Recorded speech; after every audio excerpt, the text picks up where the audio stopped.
오늘은 제가 신속통합기획에 대해서 좀 말씀드릴 텐데요. 과거에 보면 다 재개발 예정구역 제도가 있었는데 그게 없어지고 이제는 필요할 때마다 생활권 단위 계획을 해서 주민들이 내가 하고 싶다 그러면 제안하는 형태로 바뀌었죠. 왜냐하면 과거에 기본계획일 때는 서울시내 전체에 대해서 여기는 재개발 예정구역 이렇게 다 찍어줬지 않습니까? 이러다 보니까 투기가 성행하고 문제가 생기고 이런 부분들 때문에 바뀌었습니다. 자, 정비사업이 일단 어떤 건지, 그리고 신속통합기획에 대해서, 그리고 공공지원의 신속통합기획이라는 게 결론은 정비구역 지정 절차인데, 이후에는 결론은 추진주체를 만들 수 있는 방법이 추진위원회로 가거나 아니면 직접 조합 설립 두 가지 방법이 있죠. 그 다음에 서울시에서 적극적으로 주택 공급을 늘리기 위해서 어떻게 지원을 하고 인허가 기간을 단축하는지에 대해서 설명을 좀 드리도록 하겠습니다.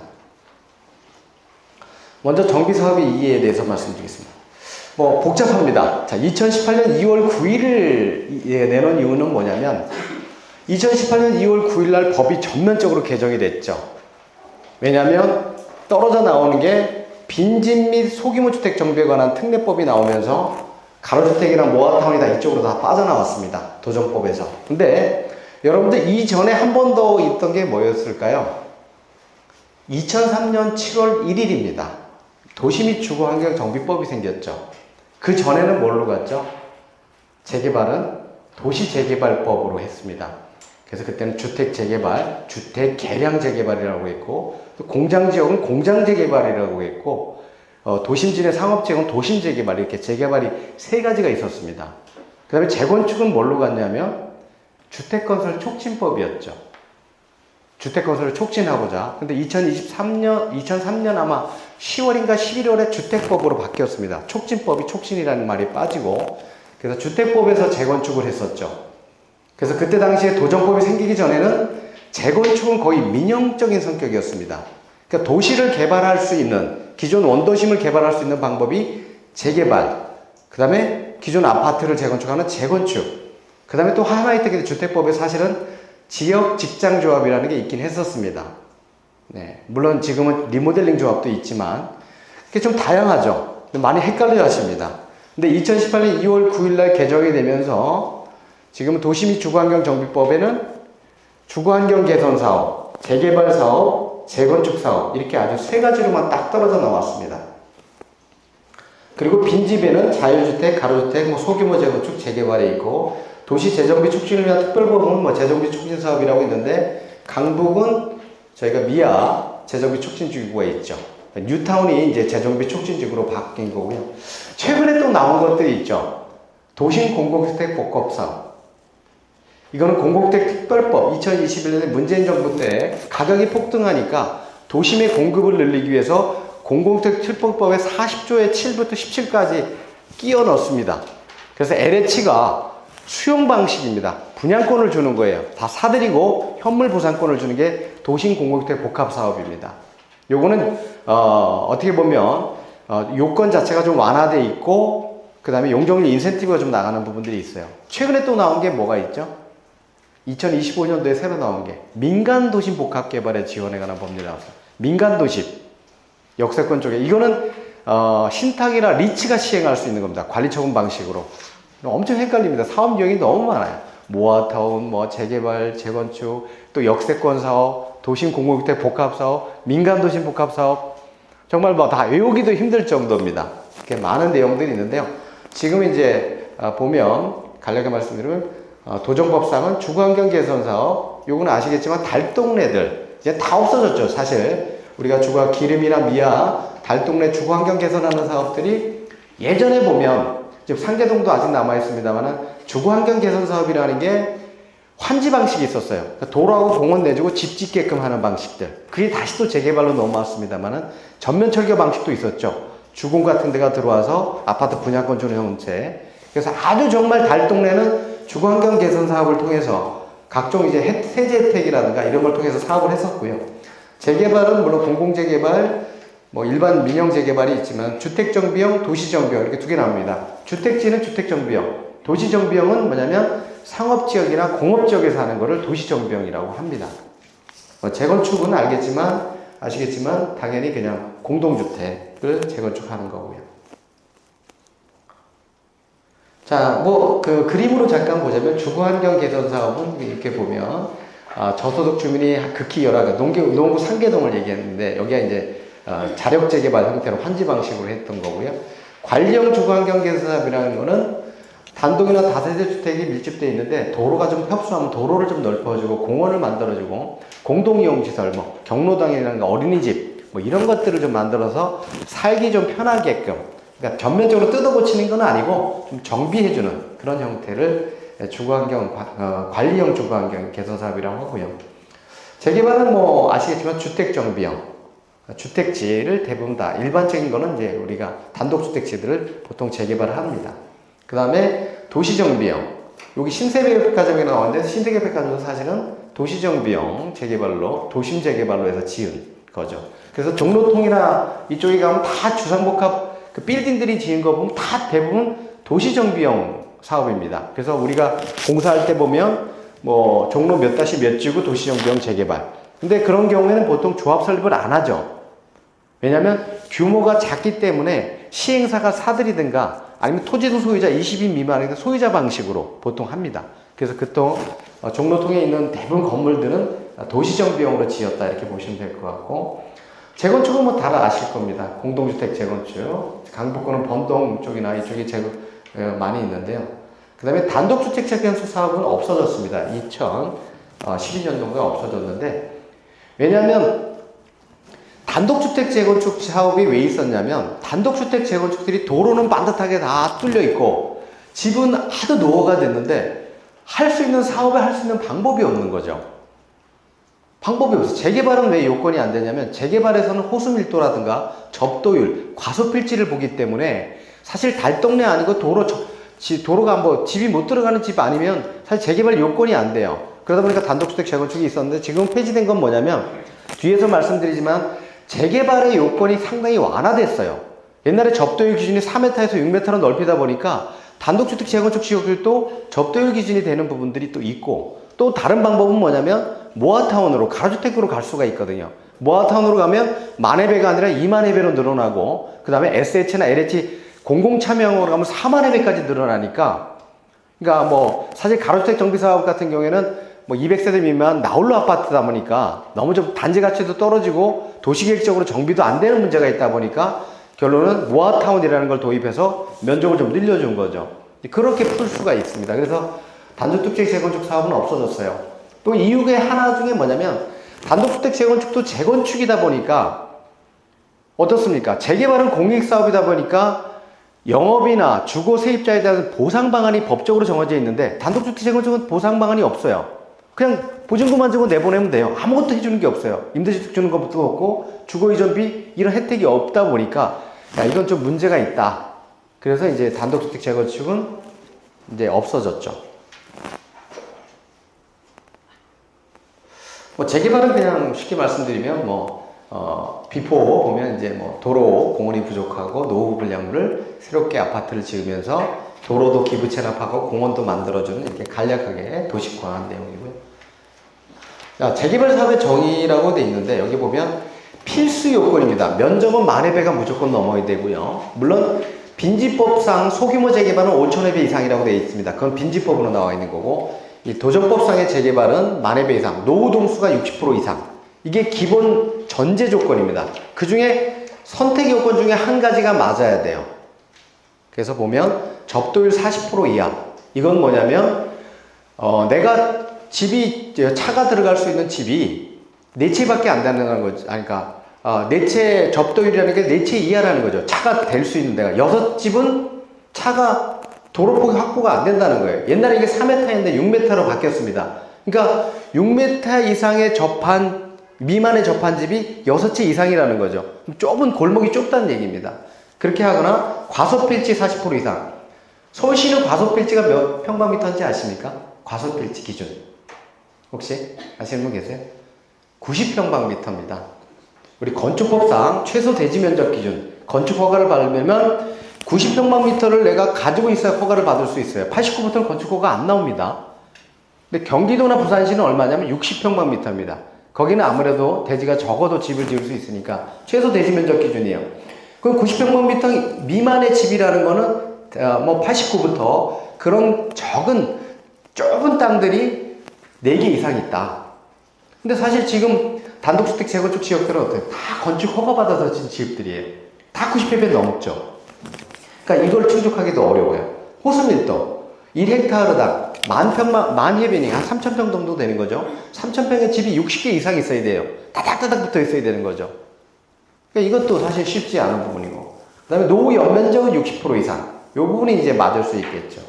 동수도 60%지만 연면적 부분도 들어왔기 때문에 접도율도 완화시키고 연면적에 체크가 되면 재개발을 할 수 있으니까. 그러니까 잘 토지구획 정리 사업, 60, 70년대 토지구획 정리했던 중곡동이라든가 뭐 독산, 시흥, 그 다음에 은평구, 응암이라든가 이런 지역들은 재개발을 하려도 할 수 있는 게 없었죠. 근데 일부 그런 부분들이 완화되면서 지금 신통 지역들이 많이 지금 지정이 되고 있습니다. 노후 분량은 됐고 도로는 뻔뻔하게 다 뚫렸는데 도로가 좀 협소한 거죠. 네. 그 다음에 이제 공공재개발 부분은 이제 아시겠지만 이제 사업성이 좀 부족한 데는 사실 공공으로 가는 경우는 왜냐면 법적 상한연율이 20%를 할증을 하거든요. 300%면 1.2 곱하면 얼마입니까? 360%까지 주니까 사업성이 안 좋은 데들은 LH나 SH를 참여시켜서 하는 경우가 있습니다. 그래서 공동시행의 방법이 있고 단독시행의 방법이 있는데요. 공동은 말 그대로 조합을 만드는 거고 단독은 아예 조합을 만들지 않고 바로 시행자 지정하는 거죠. 신탁 시행자 지정이나 뭐 거의 비슷하다고 보면 됩니다. 그 다음에 재개발 사업을 크게 보면 크게 보통 이제 뭐 이거는 법으로 정해진 건 아닙니다만 계획을 하는 계획 단계, 사업 시행 단계, 관리 처분 단계, 완료 단계 이렇게 크게 보면 그렇습니다. 그 세부적인 일정들은 상당히 많은 인허가 절차가 있는데요. 계획을 한다는 것은 말 그대로 기본 계획을 수립하고 정비 계획을 신통통합 후보지 선정되고 계획을 수립하는 겁니다. 그래서 우리 구역이 토지용 계획 확인할 때 보면 재개발 구역입니다 라고 떨어져 나오는 거죠. 그 계획 속에는 뒤에서 나오겠습니다만 용적률 충수, 토지용 계획 이런 것들을 결정을 하는 겁니다. 그래서 아웃라인을 결정한다고 보시면 되죠. 시행 단계는 추진 주체를 구성하죠. 추진이 조합을 설립하고 그다음에 사업 시행 인가까지 건축법으로는 건축 허가까지 가는 거죠. 이렇게 허가를 받아놓고 관리 처분 단계에서는 이제 정말 이때 이제 돈에 대한 문제를 정리하는 거죠. 분양시청사는 하고 현금 청산하면 현금 청산하고 공사비 얼마고 수입이 얼마고 일반 분양가 얼마니까 비례율이 얼마입니다. 그래서 내가 종전자산 평가해보니까 뭐 5억인데 거기다 비례율 110% 곱하니까 5억 5천이다. 분양 기준가액이 아니면 90%면 5, 9, 45, 4억 5천입니다. 그래서 30평 아파트가 예를 들어서 10억인데 내가 비례율 곱한 게 4억 5천이면 5억 5천 더 내야 됩니다. 라는 거를 이제 결정하는 게 관리 처분 단계죠. 그 다음에 이주 철거 착공하고 완료. 준공인간하고 준공인간하면 이전 고시한다는 거는 기존의 토지가 다 없어지고 새로운 아파트로 이전 설정해서 등기가 보존 등기가 나오게 되죠. 그 다음에 자녀 채무나 채권 채무를 다 총에 올려서 정산을 하는 거죠. 돈이 총 얼마 들어왔고 얼마 나갔고 이래서 우리가 얼마 남았습니다. 얼마 돌려주겠습니다. 얼마 더 받겠습니다. 이런 건 어떤 정산하는 단계로 갈 수 있습니다. 근데 이게 보통 최근에는 공사기간이 기본적으로 한 4년 정도 됩니다. 왜냐하면 혹석이 뭐 이런 거가 안전의 문제는 옛날에 보통 3년이면 끝났는데 한 4년 정도까지 가요. 그래서 이주 철거 기간 1년. 그러니까 여기서 한 5년 잡아먹죠. 그 다음에 완료 단계 해산 청산이 보통 1, 2년. 그 다음에 조합 설립하고 관리 처분할 때까지 한 3년. 한 10년은 봐야 됩니다. 입주할 때까지 빨라야 7, 8년. 사업이 안전이 끝나는 건 10년. 이 정도 보시는 게 일반적인 통계적입니다. 물론 20년 걸리는 데도 있습니다만은 큰 문제 없이 갔을 때 우리가 최근에 입주할 때까지 스타트해서 가는 것들은 입주까지는 한 그래도 빠르면 한 6, 7년, 보통 한 10년 정도 이렇게 보시는 게 맞을 것 같아요. 자, 민간 재개발의 이제 조합 설립 단계인데요. 자, 여러분들 조합이라는 거는 당연히 이제 보통 일반적으로 대부분 다 조합 설립을 하니까 구역 지정이 되고 추진이 구성을 하고 조합 설립, 사업 시행과 관리 처분 착공 이렇게 쭉 가는데요. 근데 지금 이제 6월 4일부터 추진위원회 구성을 구역 지정 이전이라도 할 수 있게끔 해줬습니다. 그 옛날로 돌아간 거죠. 정비구역 지정까지 기다리지 말고 신속통합 후보지로 선정이 되면 구역계가 정해지니까 추진 주체를 먼저 만들어주겠다. 패스트트랙으로 같이 병행해서 가겠다는 겁니다. 그런 내용이고, 그다음에 여러분들 잘 아시겠지만 추진위원회를 아예 생략할 수 있는 부분이 바로 직접 조합 설립을 갈 수도 있죠. 요게 일장일단이 있습니다. 여러분들 아시겠지만 구역지정 동의서 거둘 때 추진으로 갈 건지 직접 조합으로 갈지 거기 체크하는 란이 있어요. 동의서에. 그럼 직접 조합으로 가겠다고 50% 이상 되면 구청에서는 어떻게 합니까? 저희처럼 입찰을 해서 정비업체를 뽑아줘서 정비업체가 조합서의 동의서를 걷고 조합서를 인가 신청까지 대행을 해줍니다. 예산을 들여서. 근데 문제는 뭐냐면 여기서 75%가 안 거치는 거죠. 예산은 투입하고 했는데 그러다 보니까 신속통 후보지 대부분의 사람들은 어떻게 되냐면 한번 움츠렸다 뛰겠다. 추진위 승인을 내고 정비 설계를 뽑아서 좀 진용도 갖추고 자금도 받아서 설명회도 하고 해서 한번 가겠다라는 조합들도 많이 있어요. 사실 뭐 신당 10이나 금호 20일이나 직접 조합 설립 제도로 가면서 한두 달 만에 끝냈습니다. 근데 거기는 재개발할 수밖에 없어요. 동네가 워낙 노후한 데다가 금호동 성수동이죠. 신당동 중구죠. 분양가가 받쳐주죠. 그 사업성이 좋죠. 조합원들은 내가 재개발하면 이 아파트 지으면 눈에 막 보이죠. 돈 벌게. 그러니까 동의서가 금방 나오는 거죠. 사실 사업성이 애매한 지역, 그리고 상가가 많은 지역, 사실 여기 죄송한 말씀입니다. 나이가 좀 드신 분들, 영업 수익이 나오시는 분들, 또 임대료 수익 나온 분들은 사실 계속 고민될 수밖에 없어요. 집 한 채 받아봐야 뭐하요? 지금 임대 수익 나는데 그거 먹고 사는데 이러면 사실 답이 없는 거죠. 그래서 더군다나 이제 사실 우리가 노도강, 금관구 이렇게 좀 무시를 하는데 동북하고 서북을 저도 저 강북에 살고 있습니다만 아직 서민이라서 사실 분양가가 못 받쳐주잖아요. 공사비는 지금 800대, 900대까지 올라왔는데 불과 2020년 전만에 그 초만 한 5, 6년 전만 해도 400대였던 게 그러니까 이게 사실 고민이 될 수밖에 없죠. 네, 저도 좀 보문 5구역 조합원이라서 9월 달에 입주를 하는데요. 그때 당시에 조합원들은 한 4, 5년 전만 해도 조합원 분양가가 2천만 원 미만이었어요. 1,500, 2천. 근데 일반 분양은 거의 더블 수준으로 가는데 지금은 어떻습니까? 추정 분양금 제가 검증하러 다녀보면 일반 분양가가 많이 올라왔더라도 4천, 5천 하더라도 조합원 분양가는 15% 할인, 3천 몇백 대 이렇게 되니까 사실 갭 차이가 상당히 좀 적다 보니까 사실 고민스러운 부분이 있어요. 그래서 결론은 일반 분양이 많아서 사업성이 좋아야만 갈 수 있는 부분이 있을 겁니다. 다음, 사업 시행 계획인가 상당히 복잡한데요. 쉽게 말씀드리면 건축 허가를 받는다 이렇게 보시면 되고 사업 시행 인가를 하기 전에는 각종 심의를 해야 됩니다. 이게 통합 심의로 뒤에 나오는데요. 여러 가지 부분들이 있어요. 이게 통합 심의로 바뀌었다. 그 다음에 심의가 끝난 다음에 계획을 수립해서 저희가 인가신청자 총회를 통해서 신청을 하면 구청에서는 14 이상 공람하고 인가를 내줍니다. 그러니까 사업시행 인가권자는 자치구입니다. 인가시 여기 오타가 났는데 서울시가 아니고 자치구청입니다. 네, 사업시행 인가. 그 다음에 관리처분 인가. 제가 말씀드렸지만 사업시행 인가가 나면 이 아파트가 결정이 되는 거죠. 지어지는 게 확정이 되는 겁니다. 집을 지을 수 있는 조건이 되는 거죠. 그러고 나면 저희가 여러분들한테 사업시행 인가인을 기준으로 해서 종전재산을 평가를 합니다. 각 집마다. 예전에는 어땠냐면 평가 안 하고 계략적으로 통지했어요. 30평 빌라 예를 들어서 이렇게 통지를 하다 보니까 너무 불확실한 거예요. 법이 바뀌었죠. 한 5, 6년 전에. 사업시행 인가가 나면 내 재산은 평가를 다 끝내놓고 그걸 통지해줘라. 근데 종우자산은 안 나오죠. 아파트는. 왜 안 나올까요? 평가를 할 수가 없죠. 분양 신청을 받아봐야 조합원이 몇 개, 일반 분양이 몇 개, 청산이 몇 개, 원가가 나오기 때문에 종우자산을 뽑을 수가 없습니다. 종우자산은 분양 신청 기간이 끝나는 날을 기준으로 해서 종우자산 평가를 하게 돼요. 종전자산 평가는 사업시행 인가일 기준으로 그 날짜가 평가 기준일이 됩니다. 최초 사업시행 인가일. 변경인가 한데서 변경인가를 하는 게 아니고 최초 인가일로 해서 평가를 하고 그걸 가지고 여기 또 이게 바뀌었는데 90일로 당겨졌습니다. 90일 이내에 저희가 분양시청 통지를 하고 30일 이상 60일 이내에서 할 수 있고 20일 한 번 연장 가능합니다.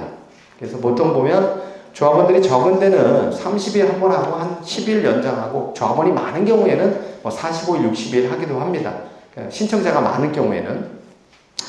그러면 이제 분양시청을 받아보면 분양 설계가 나오겠죠. 분양 대상자가 몇 명이고 또 공사비도 확정하고 그래서 우리가 공람 의견 청취 30일 이전에 통지하고 공람하고 총회하고 인가 신청하면 최근에는 이제 타당성 검증이라는 게 뒤에 또 나오는데요.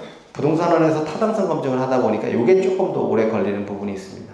왜냐하면 예전에는 인허가 구청 행정 담당자가 다 보고 조합원 1000명을 다 보고 이게 분양 대상이 맞는지를 다 판단해서 인가를 내주다 보니까 이거는 좀 구청에 너무 부하가 걸릴 수도 있고 제3의 기관에서 이 검증을 해주자. 관리처분 인가라는 결론은 중요한 부분이 비리율을 결정하고 분양 대상인지 청산인지를 결정하는 거지 않습니까? 조합원의 중요한 권리를 갖다가 결정하는 거다 보니까 이제 검증 제도를 도입을 했죠. 자, 이제 신통에 대해서 좀 알려드리도록 하겠습니다. 뭐 신속통합 많이 들어보셨을 거예요. 결론은 주민하고 서울시하고 미리 기획안을 만들어 가지고 한 번에 통과를 시키자. 사실 이 정비계획이라는 게 도시계획 절차다 보니까 이게 유기한 민원이 아닙니다. 도시계획은. 그죠? 우리가 사업시 인가나 관리처분은 조합설립 인가는 아예 처리 기한이 딱 정해져 있어요. 법적으로. 행정 인허가니까. 근데 도시계획은 어떻습니까? 이게 시간이 엄청 걸리는 겁니다. 보통 예전에 뭐 2, 3년씩 걸렸어요. 이런 문제를 한 번에 해결하기 위해서 서울시에서 신속통합계획을 도입을 해서 지금 여러 가지 이제 자문그룹, 전문가, MPD를 선정을 해주고, 그 다음에 서울시 도시계획위원회 수권 분과위원회 위원들이 그걸 갖다가 보죠, 미리. 전문가들이. 그래서, 또 도시계획위원회가 한 몇십 명이 하는데, 그걸 갖다가 한 번 연락을 하면 쉽지 않습니다. 한 달에 2번밖에 안 되는. 그걸 수권 분과위원회. 한 5-6명이서 거기서 그냥 결정을 해버려서 빨리 구역 지정을 할 수 있게끔 이렇게 하는 게 신속통합계획이다. 이렇게 보시면 될 것 같아요. 자, 신속통합계획이 기획하고 자문사업이 있습니다. 자, 기획사업, 재개발은 어디에 해당될까요? 기획사업입니다. 기획과 자문의 가장 큰 차이는 뭐냐면 공공에서 예산을 들여서 도시 건축을 뽑아서 정비계획 수립을 해주느냐, 아니면 자문사업은 뭐냐면 내용을 내가 파는 거죠. 내가 도시계획 업체를 선정해서 도서를 다 만들어서 구청에다 제안을 하면 야, 자문만 해주겠다 이거예요. 결정적으로 예산의 차이입니다. 그래서 재개발은 기획사업으로 갑니다. 재건축은 기획 안 해줍니다. 자문입니다. 재건축은 돈이 있다고 생각하는 건지 모르겠지만 재건축 조합들은 준비위원회에서 도시계획 업체를 입찰해서 뽑아가지고 도서를 다 만들고 동의서를 걷어서 제안을 해주면 전문가들이 자문만 해주는 거예요. 근데 재개발은 우리가 신속통합계획 후보지 선정되고 나면 바로 국나시에서 예산을 들여서 도시계획 업체, 설계업체를 뽑아가지고 그 업체가 공공의 예산으로 주민들과 협의를 해서 기획안을 만들죠. 그 구역지정까지 이렇게 가는 겁니다. 그래서 기획사업하고 자문사업은 그렇게 좀 다르다. 그렇다, 그렇게 보시면 됩니다.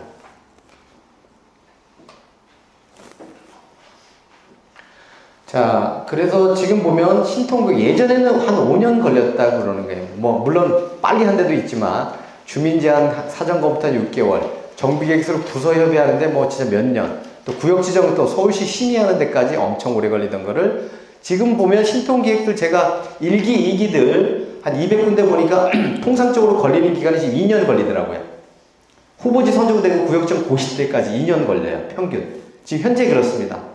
그래서 신통하고 요걸 더 땡기겠다는 거죠. 한 1년 이내에 끝내보겠다고 지금 서울시는 지금 작정을 하고 있는데, 그래서 기획 단계를 빨리 하고 법적 절차를 빨리 하겠다. 수권분과위원회에서 심의하고, 또 뒤에도 나옵니다만 동의서도 고시 전까지 다 거두면 되고 미리 동의서 거둬야 되는 게 아니고 이런 것들을 많이 축소해서 빨리 하겠다는 게 이제 신통 계획입니다. 자, 이제 기획사업이라고 되어 있고 자문사업이라고 되어 있습니다. 보시면 후보지가 선정되면 바로 우리가 자문의 정비계획 위반 제안하고 공람하고 구의회견척의 수권분과 심의해서 재공람하고 결정고시한다는데, 보통 보면 그 도시위원회에서 보통 재심의하는 경우가 과거에 많은데 지금은 여기서 다 결정을 하고 전문가들이 참여를 하다 보니까 여기서 보통 심의하는 게 수정 가결이 보통 나옵니다. 수정을 해요, 가결이. 수정 가결하면 어떻습니까? 주민 공람을 했는데 수정된 내용이 있다 보니까 보통 재공람하는 경우들이 많아요, 현장들이. 수정됐습니다. 그래서 재공람하고 고시합니다. 보통 이 재공람 절차가 많이 들어가 있는데, 그래서 입안 동의할 때 우리는 50%죠. 동의를 갖다가 동의율 50%를 결정고시 전까지만 걷도록 또 바뀌었습니다. 그러니까 반드시 50%가 동의서가 걷어서 들어가야 되는 게 아니라 일은 진행하면서 동의서도 같이 후반에 첨부할 수 있도록 이렇게 좀 바뀌었고요. 자문사업 같은 경우에는 아시겠지만 재건축 같은 경우에는 자문회의를 통해서 그래서 이제 결정고시하는 절차고, 여기는 아예 안을 구해서 용역업체가 만들어주고, 여기는 전문가가 주민이 제안해서 들어오면 야 요건 요렇게 수정해, 요건 요렇게 수정해, 그래서 심의에서 한 번에 통과될 수 있도록 이렇게 하는 거죠. 네, 구역지정 절차입니다. 후보지 선정됐고, 대부분 지금 후보지, 신통 후보지 되는데, 아니면 신통통합 후보지 연범부여 동의서 받은 데도 많을 텐데요. 동의서 결론 걷어서 선정이 되면 정비계획 수립을 하게 되는데, 계획안 수립하는 게 주민참여단이 오고, MP, 도시계획과 용역사, 자문위원들이 선정이 돼서 같이 이런 걸 만들어서 주민 설명회 하고, 공람 의견 청취하고, 서울시민에서 고시되는 요게 구역 절차의, 도시 절차의 어떤 플로우입니다. 자, 신속통합계획을 좀 구체적으로 나열을 해보면 14가지 단계가 있는데 좀 복잡합니다만은, 자, 후보지 신청, 토지소유자 동의 30% 이상인데 요즘 30% 가지고는 안 되죠. 제가 보기에는 최소 60%, 많게는 거의 조합설립 동의 요건에 75% 가면 땡큐고요. 그럼 당연히 해주겠죠. 야, 이거 조합설립 되네. 사실 신속통합 후보지 선정하고 구역지정 고시까지 많이 내줬는데, 돈 들여서 해놨는데 조합 설립 못하는 현장들이 많습니다. 75%를 못 넘어서. 그러니까 예산하는 대로 예산 낭비가 되는 거죠. 그래서 동의율을 많이 보게 될 수밖에 없습니다. 후보지 선정할 때. 그리고 후보지가 되면 계략계약을 만들고 자문회의하고, 또 최종안을 어느 정도 가이드라인을 통보해주면 입안을, 구청장 입안권자죠. 부서협의하고 공람하고 의회견 청취, 서울시 상정하면 심의해서 고시되는 절차. 이런 부분들이 이제 쭉 이렇게 신통에 대한 후보지 선정부터 구역지정까지 이렇게 진행이 됩니다. 자, 정비계획이라는 게 여러분들 보시면 단순하게 우리 여기 재개발 구역이 이렇게 빨간 선만 긋는 게 아니에요. 그 안에 포함되는 내용은 범영 조례 보면 이렇게 많습니다.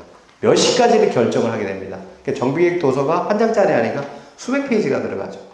그 안에 들어가는 내용들은 보면 세입자 주거 대책도 있고, 기존 수목의 현황, 환경성 검토, 인구 및 주택 수용, 옛길 방안, 홍수 재해. 그러니까 단순하게 우리가 이 지역의 토지 이용 계획이 가장 근본적인 거죠. 주택을 어떻게 하고, 도로를 어떻게 확보하고, 공원을 어떻게 할 것이며, 용적률은 얼마로 하고, 층수는 얼마로 하고, 이런 부분들을 큰 틀을 결정하는데, 그 세부적인 내용들을 보면 상당히 많은 부분들도 그 안에 포함이 된다. 정비계획 결정에. 구역지정고시라 해서 구역만 결정하는 게 아니라 그 안에 정비계획, 어떻게 여기를 정비할지에 대한 계획 내용들도 이렇게 포함이 돼서 결정이 됩니다.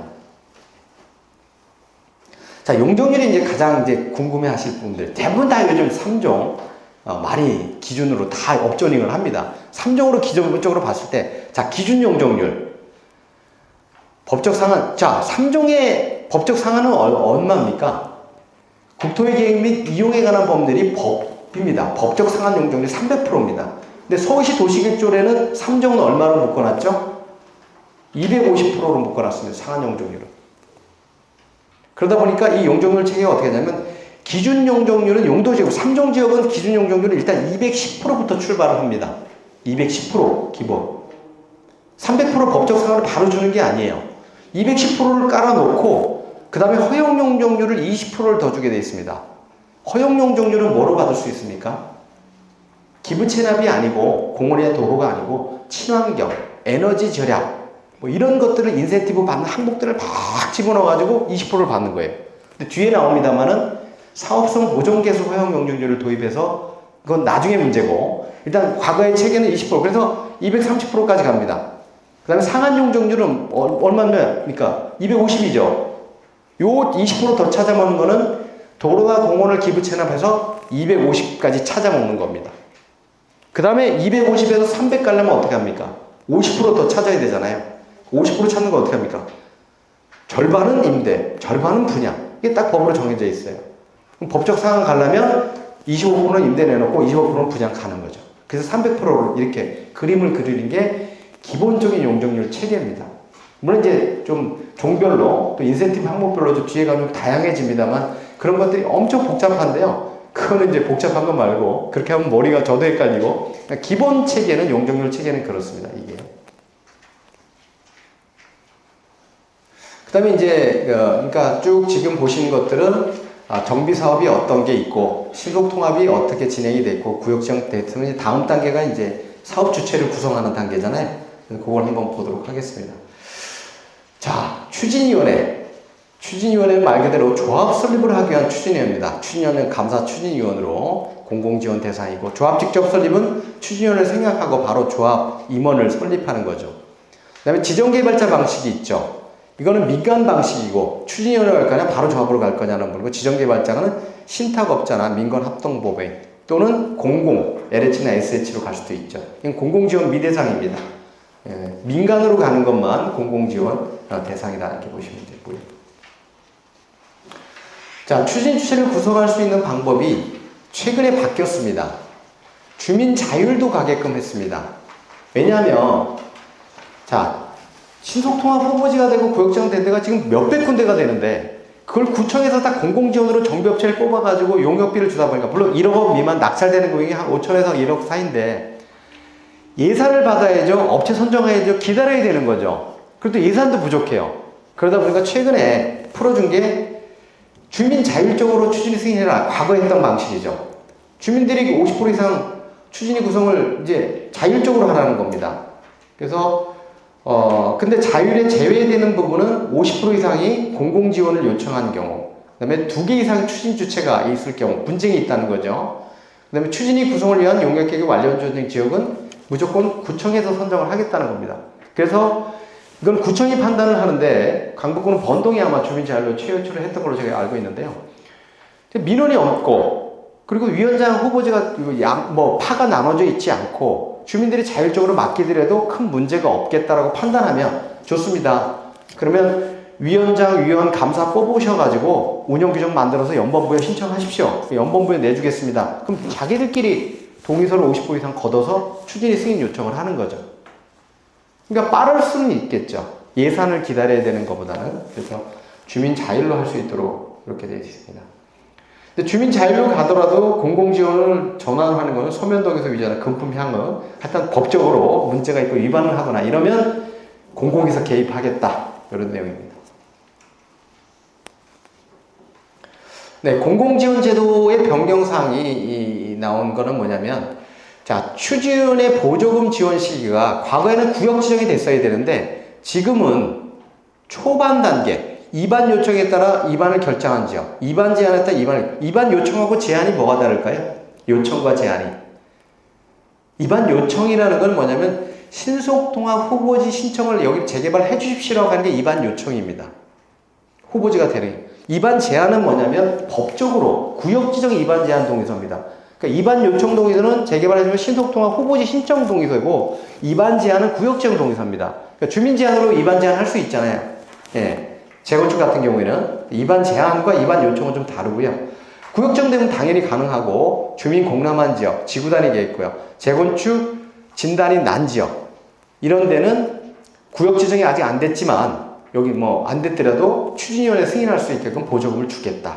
이런 내용입니다.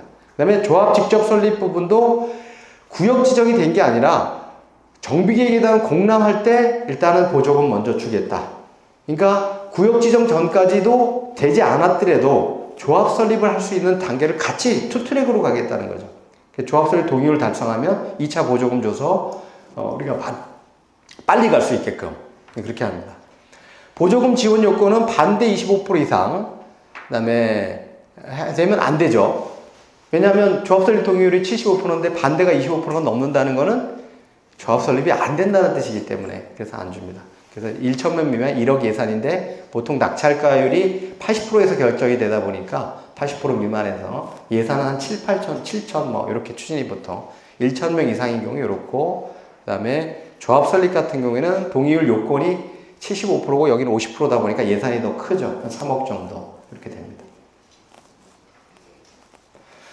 자, 공공지원 추진위원회 구성 절차입니다. 보조금 교부에 정비업체 선정이 되고 주민설명회에서 예비 임원 후보자, 위원장 감사를 우리가 선거를 해서 뽑게 되면 동의서 진구하고 추진위 승인 과반수 동의로 해서 공공지원에서 정비업체를 구청에서 뽑아서 이 절차를 갑니다.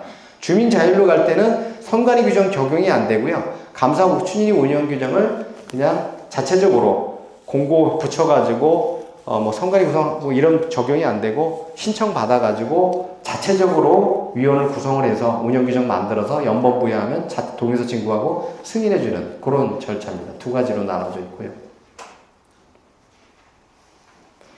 자, 제가 말씀드린 게 이제 바뀐 게 조합 직접 설립 구역 지정위에 교부금이 됐었는지 바뀐 거는 기존은 이렇게 갔었죠. 구역정 보조금하고 정비업체, 주민협의체 구성하고 정관 작성하고 설명회 동의서 진구, 선관위 구성, 창립총회 조합 설립 이런 기존으로 이렇게 갔습니다. 아시겠지만 재개발은 75%, 재건축은 70% 완화됐죠. 근데 바뀐 내용은 공람하면 바로 보조금 교부해서 정비업체 선정하고 이렇게 쭉 가게끔 만들었고 동의서 진구하면 2차 교부금 중에 선관위 창립총회 조합 설립인가. 그래서 주민 공람을 했다는 거는 정비계획에 대한 주민 공람이 됐으니까 조합 설립 인가 전까지만 동의서 진구하고 이제 여기 이 단계에서 우리가 추정분담금을 통지하게 되는데 구역 지정이 되면 추정분담금을 산출하게 되죠. 그래서 이 중간쯤에 추정분담금 산출하기 전에까지만 구역 지정이 떨어지면 되는 거죠.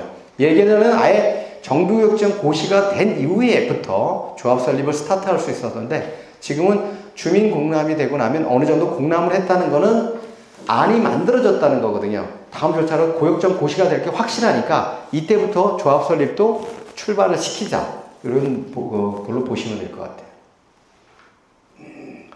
자, 추진위원 구성 절차인데요. 조합 설립 추진위원회는 어떤 일을 하느냐. 정비업체 선정하고 설계업체 선정해서 추정분담금 만들어 정관 만들고 각종 선고관리 규정, 행정업무 규정, 여러 예산의 규정 만들어서 조합을 만드는 게 결론은 추진위원회의 업무가 되겠습니다. 그래서 정비사 관련 관련 동의라고 돼 있는데 바뀐 내용이 보면 지금은 이제 다 합쳐졌어요. 쉽게 얘기하면 옛날에 이반 요청하고 제한 신통 동의서, 구역정 동의서 따로 걷었는데 이반 제한 요청, 구역 요청을 통합시켰습니다. 그러니까 신통 동의서가 구역정 동의서 별도로 안 걷어도 됩니다. 그 다음에 조합 설립 추진위원회가 조합 설립 동의서 진구 3회였었는데 지금 추진위원회는 조합 설립으로 의제 처리되죠. 예, 그렇게 됩니다. 그래서 과거에 3회 걷었던 거 지금 2번으로 아주 단축시켰다. 이런 내용이 되겠고요. 자, 추진위원회 정비업체 선정합니다. 공공지원자로 해서 정비업체가 이제 추진위원회를 이제 할 수 있도록 정비업체를 먼저 선정하죠. 그 다음에 선거를 통해서 위원장, 감사를 갖다가 선정을 하고요.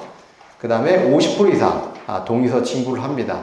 지장, 자필서명하고 신분증 첨부해서 그 다음에 추진위원회 구성 신청을 50% 이상 동의서 받아서 위원장, 감사위원, 그 다음에 운영규정을 만들어서 신청하면 승인이 되고 추진위원회는 업무를 하는 게 창립총회를 준비하기 위한 정관, 각종 추정분담금 산정, 설계 정비, 감정평가. 감정평가는 조합에서 선정합니다만은 추정분담금 산정을 위한 감정평가는 추진위원회에서 할 수 있습니다. 그러니까 계략적인 탁상 감정을 해서 얼마 들어갑니다. 조합 설립이가 동의서 거둘 때 필요한 부분이죠.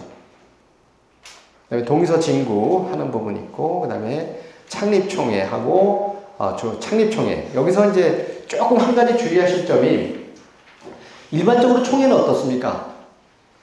14일 전 공고, 7일 전 통지입니다. 무조건. 근데 창립총회는 14일 전 공고 및 통지까지 해야 됩니다. 책자를 봐야 됩니다. 여기서 하자가 나와서 조합설립 무효소송 들어올 수 있는데, 왜냐하면 창립총회는 처음 조합을 만드는 거다 보니까 충분한 시간을 두라는 거예요. 14일 전에 통보하라는 건 자료를 다 만들어서 내가 보고 판단할 수 있는 거를. 그 다음에 우리가 총회가 지금 직접 참석 비율이라는 게 생겼죠. 과거에는 사실 서면으로 다 하고 한 명만 와도 총회 됐었습니다. 직접 참석 비율 도입한 이유가 뭐냐면 그러다 보니까 다 서면으로 다 매표 매수회의가 일어나다 보니까 직접 참석 비율을 뒀죠. 그래서 일반적인 총회는 무조건 10% 이상 현장에 와야 됩니다. 물론 서면은 해서 과반이 무조건 와야 되고 서면도 참석이니까. 근데 현장에 조합원이 1000명이면 10% 이상, 그러니까 100명 이상이 현장에 와야 개의 요건이 되는 거예요. 재적 조합원의 과반수 이상이 와야 되는 거, 그 다음에 직접 참석 10% 이상이 와. 두 가지 요건을 충족해야 총회가 개의가 됩니다.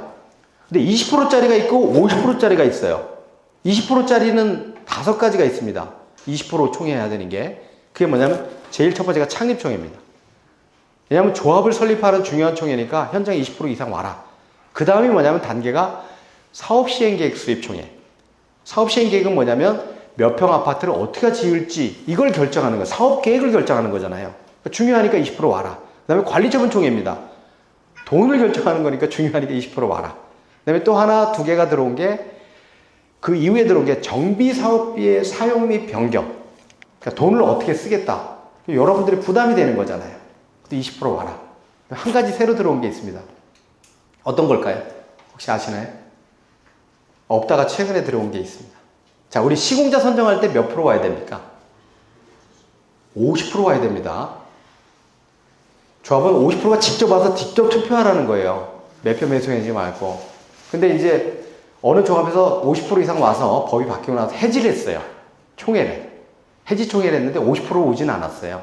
한 20%만 왔어요. 그리고 해지를 했더니 시공사 소송을 했습니다. 야, 선정할 때 50% 했는데 해지할 때도 50%가 직접 와야 법적으로 유효하지. 왜 직접 온 사람이 과반은 왔지만 직접 참석자가 20%밖에 안 됐어. 그래 소송이 붙은 거죠. 근데 그 해지에 대해서까지는 명문 규정이 없기 때문에 해지가 유효하다. 이런 판결이 나왔어요. 그러면서 야, 이거는 조금 문제가 있다. 10% 오는 거는 선정은 50%인데 10% 일반적인 총회는 아닌 것 같다. 그래서 해지 총회도 20%가 오게끔 되어 있어요. 중요한 파트너인 시공사 해지할 때도 그래서 5개입니다. 창립총회, 사업시행계획총회, 관리처분총회, 정비사업비 사용 및 변경, 시공자 해지총회. 이게 20%가 와야 됩니다. 이 총회. 그래서 정기총회, 예산 수립하는 건 무조건 20%입니다. 예산을 잡으니까. 그래서 우리가 예산 잡는 거는 무조건 20% 와야 되고요. 그다음에 가장 강력한 게 조합 시공자 선정할 때는 50% 이상이 직접 와야 된다. 여기 있어요. 뭐 조합 설립인가 법인 등기는 뭐 아시겠지만 이게 과거에 주택건설촉진법 시절에 재건축은 법인 등기를 하지 않았어요. 사단법인이었습니다. 도정법으로 오면서 이제 법인 등기를 하게 됐죠. 재개발, 재건축도. 자, 조합 직접 설립은 조합 설립 계획 수 정비업체 선정해서 공고를 합니다. 그리고 정비업체를 선정을 하고요. 주민협의체를 구성하는데 위원장은 전문가를 구청에서 내려보내줍니다. 정치인들도 많이 내려보내는데 구의원, 시의원분들도 과거에 위원장하고 부위원장은 후보자를 내서 선거합니다. 저희가 가는 2구역 최근에 이제 후보자 등록받고 저희 공공지원으로 부위원장 선거하고 있는데 뭐 3파전인데 한 명은 뭐 탈락했고요. 부정선거 했다고 그래서 2명이 이제 나왔는데 그래서 부위원장이 결론은 실질적으로 나중에 조합장으로 가시는 게 거의 뭐 90% 이상. 부위원장이 창립총회 소집권자입니다. 예, 그렇게 됩니다. 그리고 한 5%, 그러니까 우리가 추진위원회 10%인데 주민협의체는 5% 정도 이렇게 구성을 합니다. 그리고 주민협의체가 이제 정관도 만들고 추정분담금 각종 규정 만들어서 동의서 거둔 다음에 창립총회를 하게 되는 거죠. 총회를 하고 조합 설립하는 거, 조합 직접 설립. 조합 직접 설립 제도에 대해서는 뭐 여러분들 잘 아시겠지만 추진위원회 구성을 하는 방법이 있고 그 다음에 조합 직접 설립은 추진위원회 생략하고 바로 조합으로 가는 거죠. 그래서 이렇게 쭉 진행이 된다. 요거는 뭐 여러분 한번 보시면 될 것 같아요. 자, 직접 조합 설립 추진위원회와 직접 설립 차이점인데 추진위원회는 기존 방식인데 공공지원 또는 자율도 가능하고 조합 직접 설립하는 거는 무조건 공공지원입니다. 자율적으로 못합니다. 이건 할 수가 없어요. 일이 복잡하기 때문에. 추진위원회는 사실 간단하죠. 50% 동의만 거두면 되고 운영규정 감사 추진만 뽑으면 되는데 조합 설립할 때는 정관도 만들어야 되고 각종 총분담도 산출해야 되고 이러다 보니까 이거는 공공지원으로 반드시 가게 되어 있습니다. 뭐 차이는 여러분들이 보시면 될 것 같아요. 그 다음에 이제 정비사업 이제 규제 완화 부분입니다. 이제 바로 넘어가서 시간이 많이 됐으니까. 자, 사업성 보존 개수가 여기 나오는데요. 자, 보십시오. 3종의 210% 제가 말씀드려요. 허용률 20%, 상한용률 20%에서 250% 가고, 나머지 50%를 반반, 분양 25%, 공공기도 20%, 50% 이렇게 나눴잖아요. 근데 사업성 보존 개수를 통해서 기준용적률의 허용용적률을 최대 40%를 주다 보니까 40%를 주니까 250%를 이미 허용용적률을 다 찾아먹어 버리는 거죠.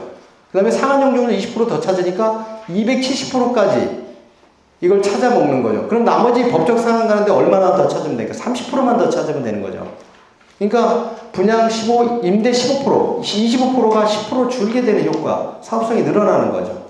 보존개수 부분은 뭐냐면 서울시에서 이제 고시를 합니다. 서울시 평균 지가를 고시를 하는데요. 재개발은 630 정도 되고 올해 2월달에 고시한 거 보면 재건축은 한 800 정도 됩니다.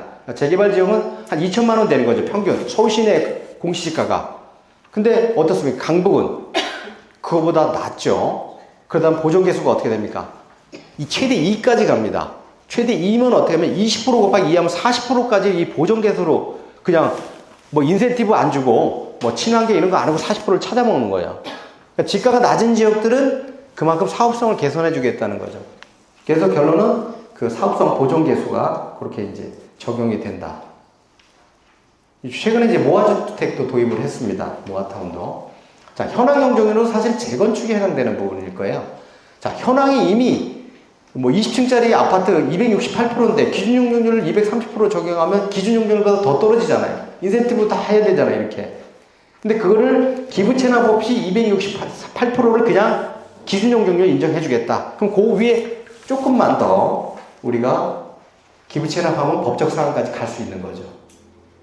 그러니까 기존에 너무 용적률이 높은 데 지역은 기준 용적률이 더 낮으니까 이 기존 현황 용적률을 그냥 기준 용적률을 인정해 주겠다. 230이 아니라 268%를 기부 체납 아무것도 안 하고 현황 용적률 거기서부터 출발해라. 이런 얘기입니다. 요거는 아마 재건축 지역들이 해당이 돼요. 재개발은 해당이 없겠죠. 사실 200% 넘어가면 재개발할 동네가 없습니다. 단독주택 지역들이기 때문에. 그 다음에 종상향식 기부채납 비율 축소라고 되어 있는데요. 요거는 이제 보통 과거에는 3종에서 준주거 갈 때 15% 기부채납해야 되는 걸 10%, 5% 완화시키니까 그만큼 기부채납이 적어지니까 주택용지가 늘어나 사업성이 늘어난다.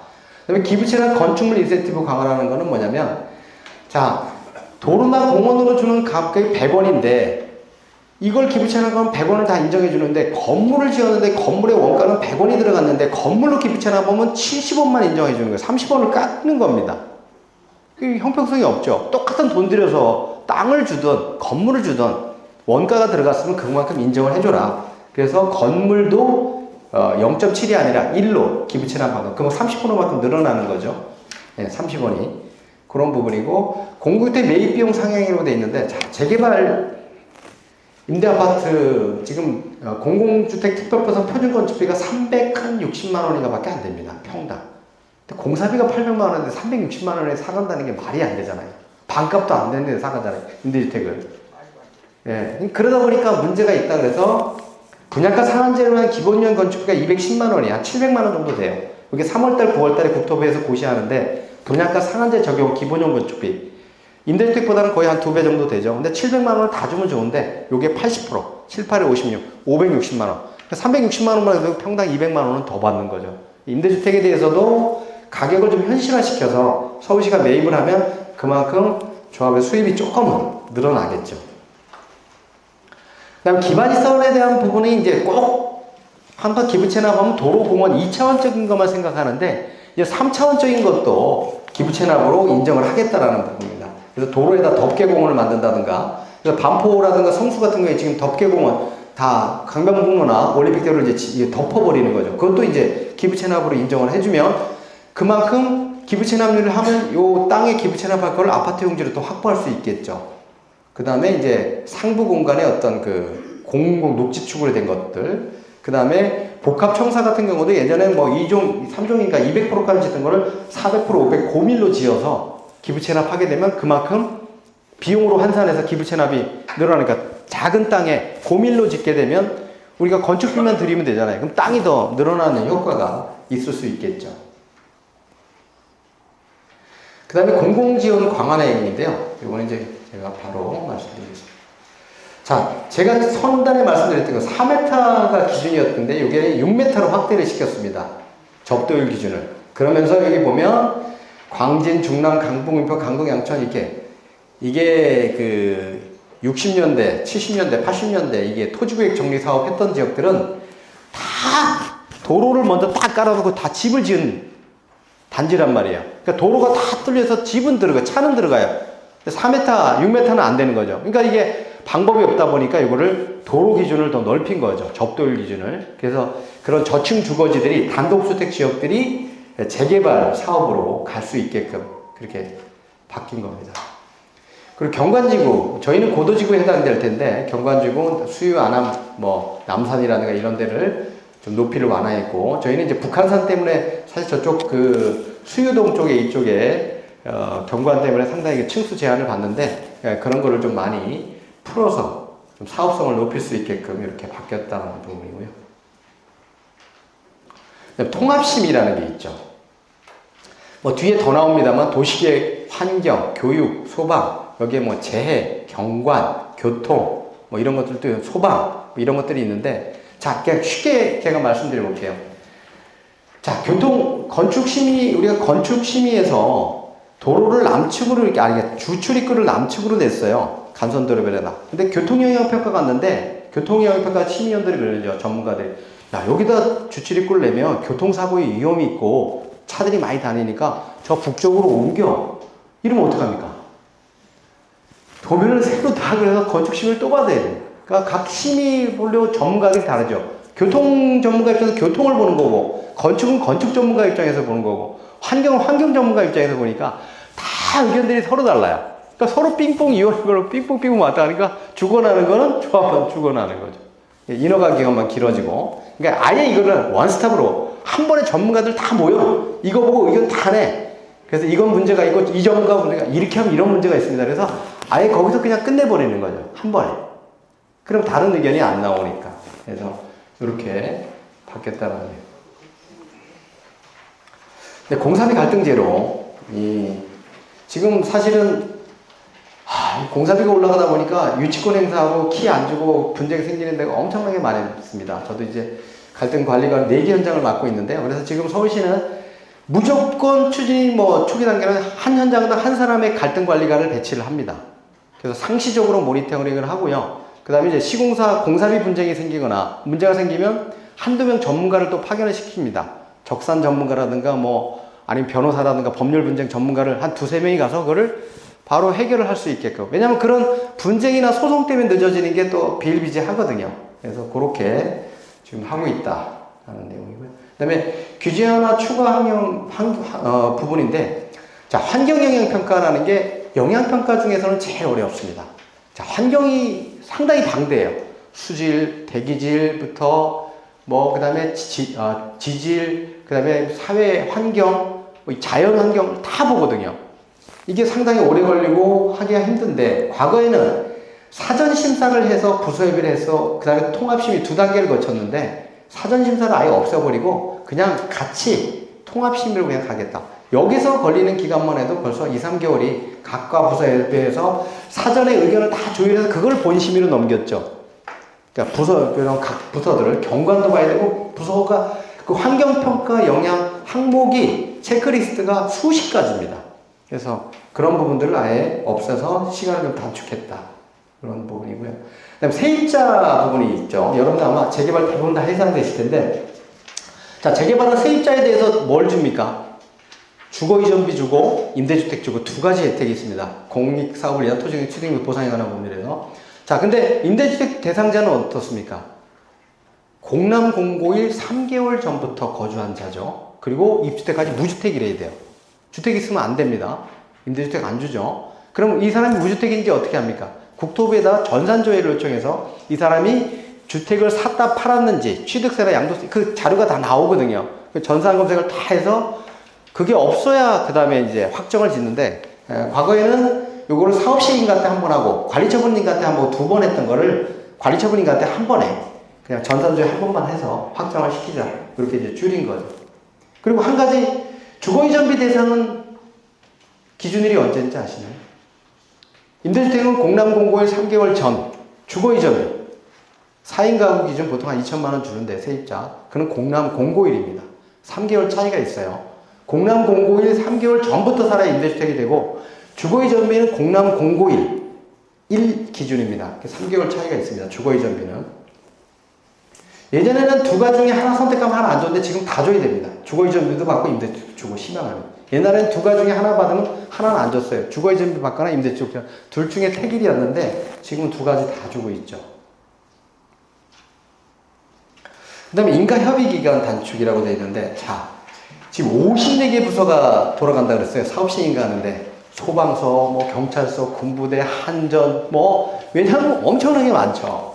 그 부서가 시구뿐만이 아니라 경찰서부터 뭐 많습니다. 근데 다 일일이 그 정비업체랑 설계업체랑 다 쫓아다니면서 협의를 하고 협의가 안 되면 이쪽에서 이렇게 punkpunk 치고 막 이러다 보니까 늦어졌죠. 이거를 갖다 서울시에서는 적극적으로 부서 간 이견이 다를 수가 있어요. 이 똑같은 사안을 보고 공원녹지과에서 봤을 때는 야, 공원의 위치라든가 수종이라든가 이런 것들이 또 마음에 안 들어. 다른 부분에서는 다른 또 의견이 나올 수 있거든요. 그런 것들을 야, 다 모여봐. 뭐가 문제인데 그럼 이렇게 해서 이렇게 끝내자라고 통합심의처럼 각 부서의 의견들도 한꺼번에 조정을 해서 빨리 인가를 내주자. 이런 부분입니다. 그 다음에 경미한 변경 구청장 권한 확대인데 자, 우리가 서울시로 가는 건 딱 하나, 두 가지가 있겠다. 정비계획 결정 절차. 도시계획 절차는 서울시장이 권한이니까 정비계획 할 때 갑니다. 그 다음에 또 한 번 가는 게 건축심의. 건축심의가 층수가 뭐 일정 층수 이상, 이거는 건축심의가 서울시 심의죠. 통합심의 할 때.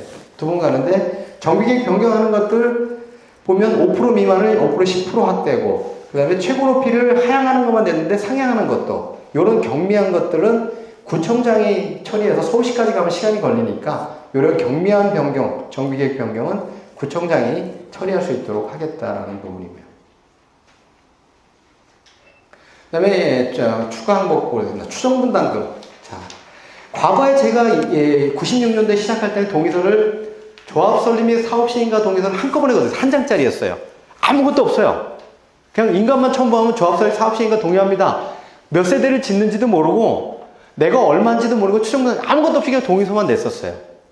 근데 그러다 보니까 깜깜이죠. 그래서 지금 바뀐 게 추진위원회 때 우리 구역정 할 때 한 번 벗고 조합 설립 때 또 하나 하고 사업 시행할 때 받고 또 관리처분 때 이렇게 4번 추정분담금 검증위원회 구청을 해서 업체에서 자료를 가져오면 사업비 항목이 적정한지 분양가가 적정하게 잡혔는지 조합무역가 많이 비율이 잘 산출됐는지 검증위원들이 심의를 해가지고 오케이 돼야 정비사업 정보몽땅에다가 입력을 해서 내가 들어가서 볼 수 있게끔 되거든요.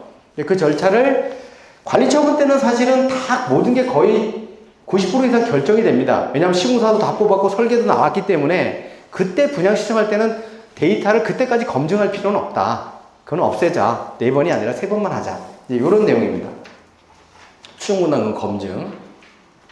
그 다음에 타당성 검증이라고 있죠. 관리처분에 제가 좀 전에 말씀드렸는데, 자, 원래는 부동산원만 했었습니다. 타당성 검증. 한 6개월 정도 소요되는 거죠. 인가 신청하고 나서 사실 관리처분 인가 처리기한이 30일밖에 안 되는데, 이게 30일이 아니라 5, 6개월을 기다려야 되는 거죠. 전국의 모든 현장들이 부동산원의 타당성 검증이 로드가 걸리니까 처리를 못하죠. 그래서 최근에 SH에서도 부서를 만들어가지고 아마 2월인가 3월 달부터 개시를 했을 거예요. 조직을 만들어서. 그래서 좀 시간을 단축할 수 있어요. 양쪽에서 하게 되면. 네.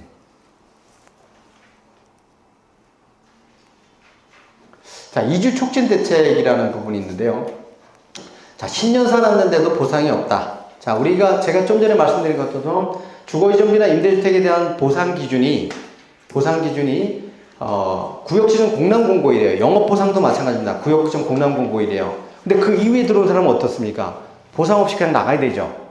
비대책이라고 세입자라고 하는데, 이러다 보니까 어떻게 됩니까? 이주가 지연이 되고 늦어지다 보니까 서울시에서는 아예 법적으로 조례를 만들어서 대상이 아닌 사람도 추가 보상을 할 경우에는 용적률을 인센티브를 주겠다. 그걸 이제 계산으로 돈으로 환산해서 용적률 인센티브 알파 값을 뽑아낼 수 있거든요. 얼마를 더 줬는지가 법적 대상이 아닌데 내가 주었을 경우에. 그래서 이주 촉진을 시킬 수 있다. 서로 윈윈이 되는 거죠. 돈 준 만큼 용적률은 좀 더 완화시켜주는 그런 부분입니다. 그다음에 해체심의라는 게 있는데 한남동 같은데요. 자, 우리 광주 사태 났었죠. 자, 철거하다 무너져 사람이 죽었습니다. 그죠? 그때까지만 해도 법이 없었어요. 그리고 법이 생겼죠. 건축물 관리법이. 4층 이상, 500개배 이상은 심의를 받아라. 해체할 때. 예전에 신고만 하고 그냥 부수었습니다. 근데 이제 해체 심의를 받죠. 심의를 받으면, 자, 해체 심의 자료에 보면 어떤 장비를 쓰고 어떤 공법으로 쓰고 안전대책은 어떻게 하고 소음 분진이라든가 주변 통행은 어떻게 할, 그 서류를 다 만들어서 전문가들의 심의를 받아야 그제서야 철거할 수 있는 거예요. 근데 이제 기존에는, 자, 구역이 전부 다 이주를 간 다음에 해체 심의를 하고 또 블록 단위로 심의를 하다 보니까 자, 보십시오. 90% 이상이 나갔는데 몇 집 남았어요. 철거는 못하는 거, 이런 문제가 있잖아요. 저희가 뭐, 제가 장례식구, 그 유명한 사랑제일교회를, 이런 거를 저희가 담당을 하고 있는데요. 몇 년 동안 그냥 서 있다가 별로 빼고 지금 이제 올 6월 달에 착공 들어갈 건데, 빼버렸습니다. 그래서 지금 부분 철거를 하겠다는 거죠. 블록 단위별로 인접 지역에 살고 있는데 영향이 미치지 않으면 도로로 이렇게 맞게 블록 단위로 해치시면서 바로바로 이렇게 보실 수 있도록 이렇게 좀 하겠다 하는 부분. 네, 여기까지입니다. 감사합니다. 네.